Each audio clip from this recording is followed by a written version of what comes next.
Nasa kamay na nga niya ang lampara. At kapag masira niya yung lampara, Hindi na makakabalik si Lucy sa dati niyang anyo. Habang buhay na siyang kubang negra. Galing to sa lumang bahay ah.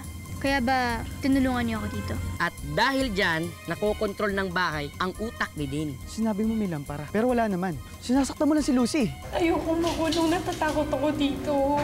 Pero Radet, mas natatakot ako para sa papa. Umuwi ka, tulungan mo siya, iligtas mo si papa. Nung nagising ako, wala na yung lampara. Malamang kinuha yun nung kakopya mo nung tumating kayo ni Benji. Bakit may buntot pa rin ako? Hindi tumalab yung halik ni Lucy. Ano pang silbi mo sa akin? Wala na akong silbi. Anong ginagawa sa mga taong walang silbi? Tinatapon, dinidispatch siya. Very, very good.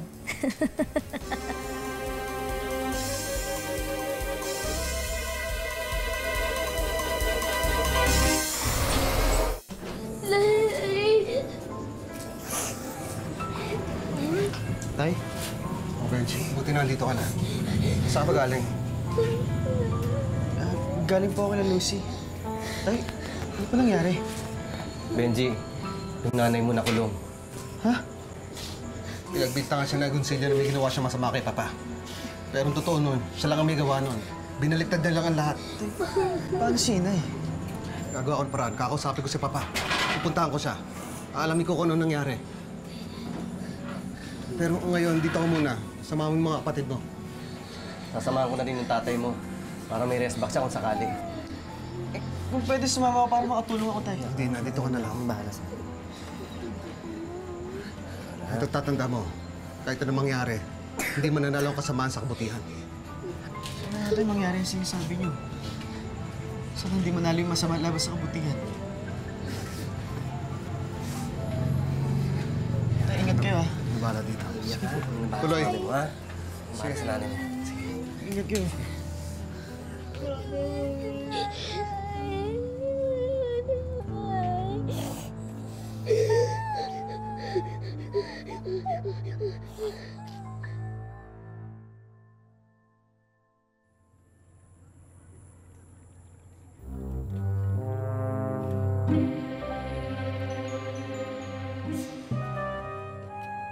Oh!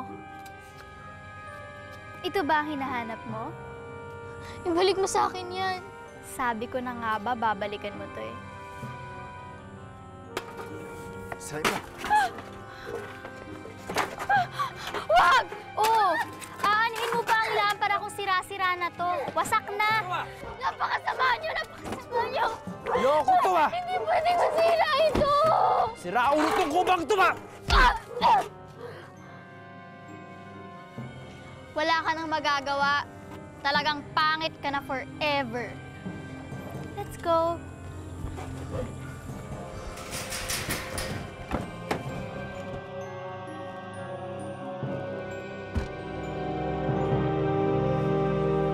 Mahal ka na, Desa. Sige na, isang date lang naman eh. Sensya ka na, Miguel, ha? Hindi nga talaga ako makalabas kasi wala pa nga itong si Lucy eh. Ay, nandito na ako! Hi, Tito Miguel! Lucy, anak, saan ka ba galing? Kanina pa ako tumatawag sa'yo, hindi ka sumasagot. Ay, kasi nagkaroon po ng konting problema sa barkada, pero naayos naman na. Narito na pala si Lucy. Pwede na tayong lumabas. Oh? Yeah. Ay, oo nga naman, Ma. Kailangan mo rin magsaya. Palagi ka na lang nandito sa loob ng bahay. Ako nang bahala dito. Oo nga naman, Desa. Sigurado mag-enjoy ka. Sige na, Mama. Oh. Yeah. At sigurado ka, ha? Oo. Oy, kunin mo muna yung bag ko nandun sa ibaba ng counter. Sanay na po. Matutuwa ka sa pupuntahan natin. Dali mo naman ako sa ano. Ang bahala sa'yo. Alala mo yung pinunta natin ng college Oo nga tayo. pala, oo. Oh, ikaw, huwag na lumabas ng bahay, ha? Meron akong susi. Ilak mo yung pintuan. Sige. Ingat po kayo. Sige. Bye. Bye, Tito Miguel. Enjoy ka dun. Bye. Bye.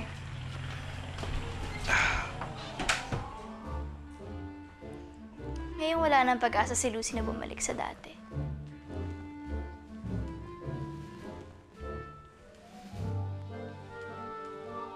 Tong pamilya na naman ang sisirain ko.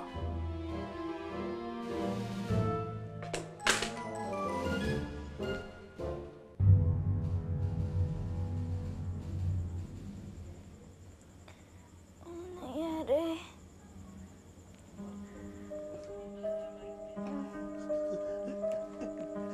Dulce. Mabuti kasi ka na.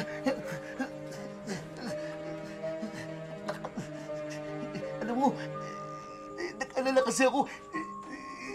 Sinundan kita dahil di ka nakabalik agad. Nakita ko, putok din ang ulo mo. Oh. Tignan mo, perde na tayo. Pero, importante ligtas ka lang. Ano nga pala nangyari sa lampara? Siya wala na. Nanahan ako nung kamukha ko.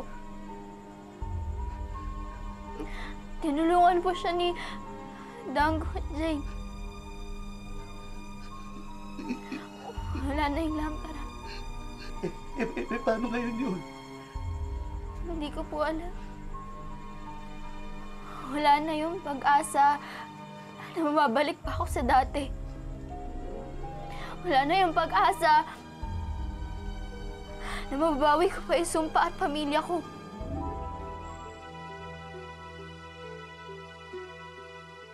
Paano? Papasok na ako, ah. Sige, basta kung kailangan mo ng rest back, sumigaw ka lang. Pupunta ako agad sa loob. Anong gagawin mo? Sa stapleran mo? Bakit? Masakit din naman to, ah. Gusto mo subukan ko sa'yo? Sige. Basta listo ka lang, ah.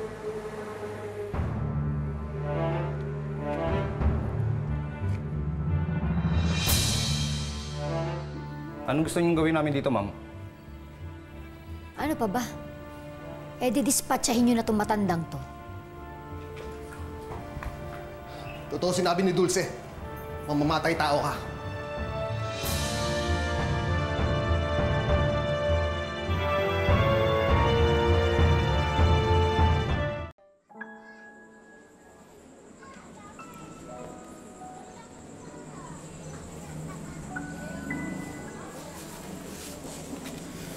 Kuya, si Tay po, hindi pa po ba bumabalik? Hindi pa eh. Umalis si Tatay para iligtas si Lolo. Sana nga po maligtas niya po si Lolo. Tsaka sana po sabihin ni Lolo na wala po talagang kasalanan si Nay. Gusto ko na po kasi maubuo ulit ang pamilya natin. At magka-home sweet home na po ulit tayo. Alam mo, Jessie, huwag kang mag-alala. Basta naman di tayo tumitigil na umaasa. Matatapos at matatapos din yung problema natin. Kakahusitugan tayo. Paano wala ng pag-asa?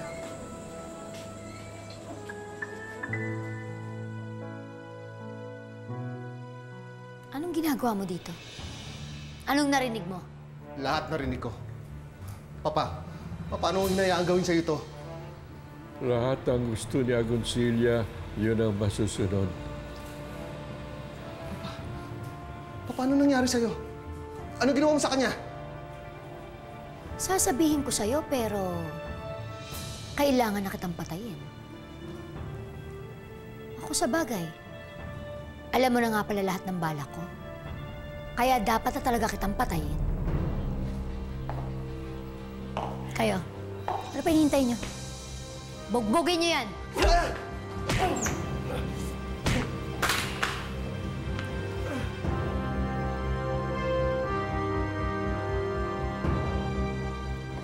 Ano, Reden? Nagsisisi ka na ba na bumalik ka dito? Kung bakit naman kasi, pinalayas ka na nga dito eh. Pinakulong ko na ang asawa mo. Ang lakas pa ng loob mong bumalik dito? Kailangan ligtas si Papa. Wala siyang pakialam sa'yo. Wala nga siyang pakialam sa buhay niya. Wala siyang pakialam sa kayamanan niya. Anong ginawa mo sa kanya? Hawak ko ang pag-iisip niya.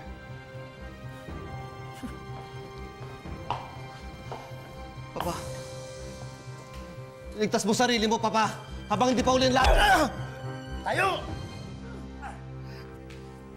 Madam, mukhang disisit na para kay Papa Reden. Right, Mikay. Hindi ako nagkamali sa pagpili ng kakampi. Malapit pala yung Agoncillang yan, ano? At pagpatay na si Papa Reden, siguradong mawawasak ng pamilya nila. Wala nang ibang option. Nakakulong si Dulce. Ibig sabihin, wala nang ilaw ng tahanan. At pag mamatay pa si Reden, wala nang haligi. Pag wala nang ilaw at haligi, mawawasak na ang home sweet home. Tagumpay na naman ako. Well, di ba? Yes, madam. Para kang tanga. Ano magagawa nito matandang tong nasa wheelchair? Tanggapin mo na kasi, Reden. Nanalo na ako. Sa wakas, nagbunga na rin lahat ng paghihirap ko at pagbabantay sa matandang to. Bantay sa laki ka! Hinihintay ka lang ng pera. Oo naman. At tingnan mo, nagwagi ako, di ba? Kaya nga eh, ako na ngayon ang reyna sa kayamanan ng mga kaharian. Ang galing, di ba? Kawawa ka naman, Reden, no? Wala ka ng mana, wala ka ng ama, at ngayon pati buhay mo, mawawala na rin. Makahayop mo. Ang ginagawa nyo, tapusin nyo na yan. Tayo!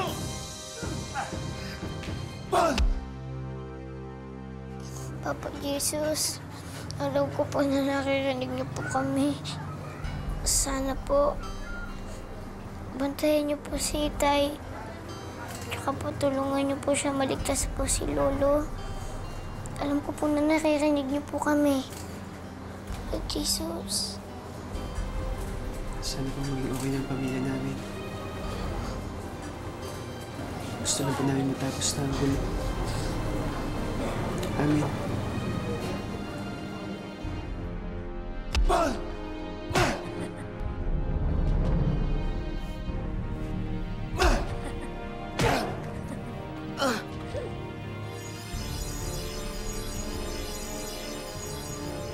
Huwag nyo nang patagalin. Tapusin nyo na yan.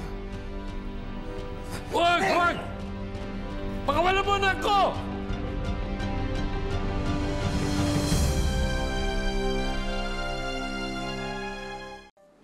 Matulog ka na.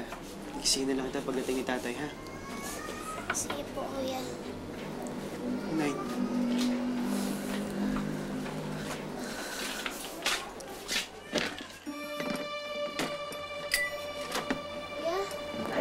Oh, ano po yung nasa likod niyo?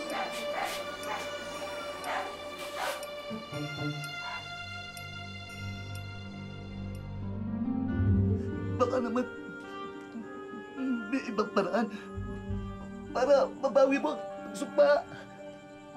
Si wala na. Wala nang paraan, wala nang kailang paraan, di ba? Huwag mo sabihin yan. Hindi totoo yan. Lagi may pag-asa. Sabi ng anak ko. Lagi may happy endings. Si hindi totoo yung happy ending. Hindi naman totoo yung mga fairy tales eh. Hindi. Ito yung mga libro. Ito yung mga libro nung nakatambak doon. Lagi binabasa sa akin ng anak ko to. Alam mo ba? Fairy tale? Oo. Nabasa niya lagi to. Dito daw makikita yung kwento namin.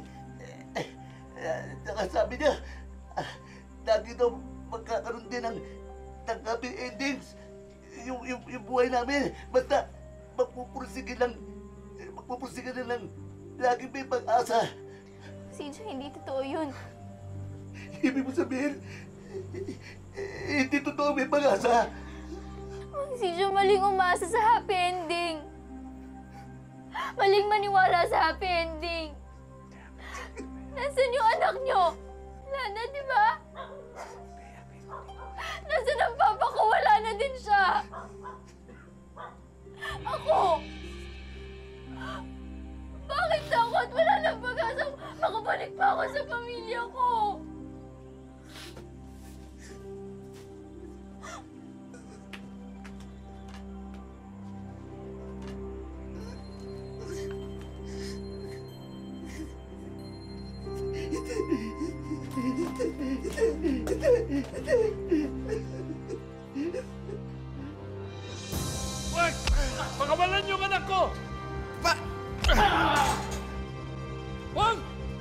Pakawalan yung anak ko! Hindi, patayin niyo yan! Tapos na ang laro mo, Agoncilla. Nawala na ang epekto lahat ng mga pinapainom mo sa akin. Pakawalan mo ang anak ko, baka sakaling mapakitaan pa kita ng awa. Madam, ano nangyari? Bakit nawala yung epekto ng gayuma? Binalaan ko na si Agoncilla noon na may hangganan ng epekto ng gayuma. Lalo pat may pangontrang kapangyarihan ang tunay na pag-ibig. True love? True love naman, Nino. Ni Reden. Nangibabaw ang pag-ibig niya kaysa sa galit niya sa kanyang ama. Kaya yan, tingnan mo. Nagsisimulang masira ang kapit ng gayuma. E paano na yun ngayon? Well, kahit na magkabati pa sila mag-ama, wala na rin mangyayari sa kanila. Himala na lang ang makakapagligtas sa kanila kay Agoncilla. You get me?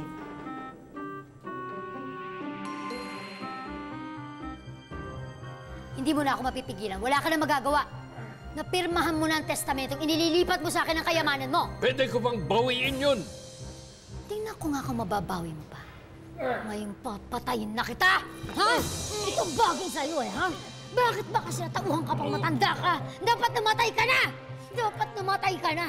Namatay ka! Namamatay ka! Sige, Mel! Bitaw mo, Mel! Bitaw mo, Mel! Hindi gusto masama, ha? Loy. Ano, okay ka lang? Ikaw, matalo ka! Ikaw, ha? Sinasaktan mo best friend ko, ha?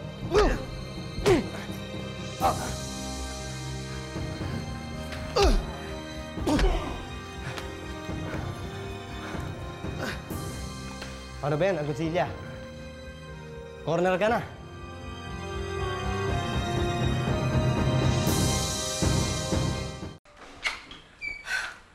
Text ako ng text sa'yo, hindi ka sumasagot. Lobat cellphone ko eh. Bakit ka ba tumawag? May kwento ko kasi kina Mami at Daddy na may bagong manliligaw ang mama mo.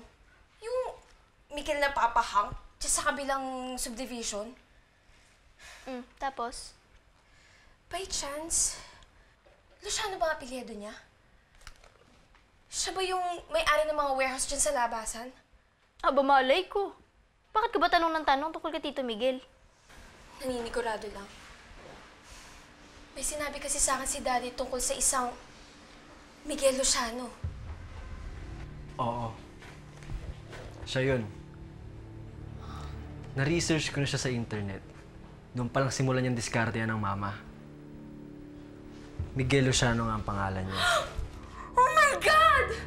Bakit? Kung siya si Miguel Luciano, ibig sabihin, siya yung sinasabi nila Daddy na minaman-manan nila. Teka. Anong minaman-manan? Alam kong pulis ang papa mo, pero bakit nila minaman-manan yung Miguel na yun? Dahil siya ang head ng isang notorious sa sindikato. Lucy, pinabalaan kita, BFF. Baka paano yung pamilya niyo? Sinasabi ko na nga, be. Tama yung hinala ko na bad vibes ang Miguel na yan kay mama. Isa siyang kriminal. Kausap ka na si Hepe. Darating na raw mga pulis. Hindi. Hindi ako papayag. Barilin niyo na lang ako. Hindi ako magpapahuli sa pulis. Hindi ako makukulong. Ay! Ah! Walang iya ka. Hindi ba tayo tapos? Magkikita pa tayo?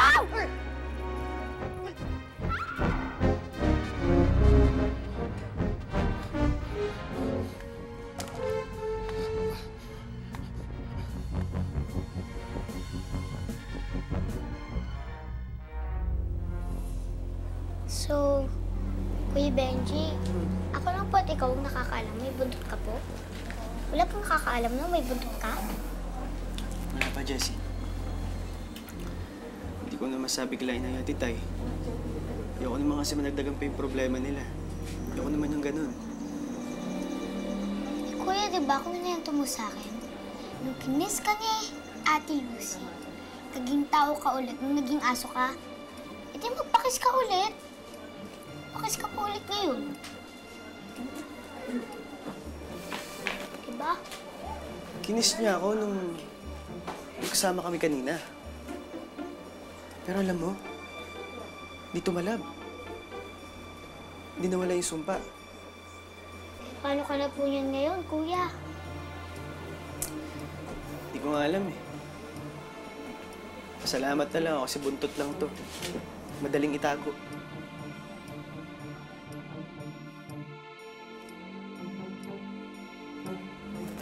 Kuya, bakit?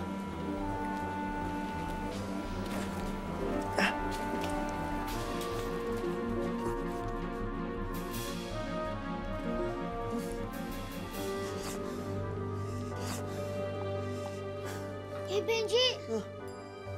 Tinga mo, naging tinga ng aso! Ha?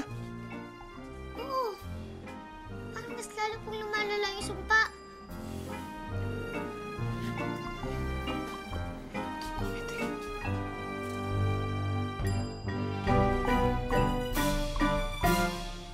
Itago mo ko sa mga pulis, hinahabol ako. Bakit? Tutulungan din kita. Alam ko kung nasa si Reden. Ituturo ko siya sa'yo. Pinag-uusapan niyo ba ako? Kasi si Kuya may gustong sabihin tungkol sa inyo ni Tito Miguel. Ano yun? Leader daw siya ng sindikato. Kriminal siya, ma. Baka mawala ulit nga talaga yung sumpa kapag hinalikan mo ako. Si Lucy ang humalik sa akin noon. At hindi ikaw. Benji, ako nga si Lucy. Kuya Benji, baka nagsasabi po siya ng totoo. Madam! Ano nangyari sa inyo? Ligay, my beautiful legs! Kasalanan ito ng pamilya ni Reden. Madam, bumalik na siya. Sino bumalik? Si Big Boss. Nariyan na ulit si Big Boss.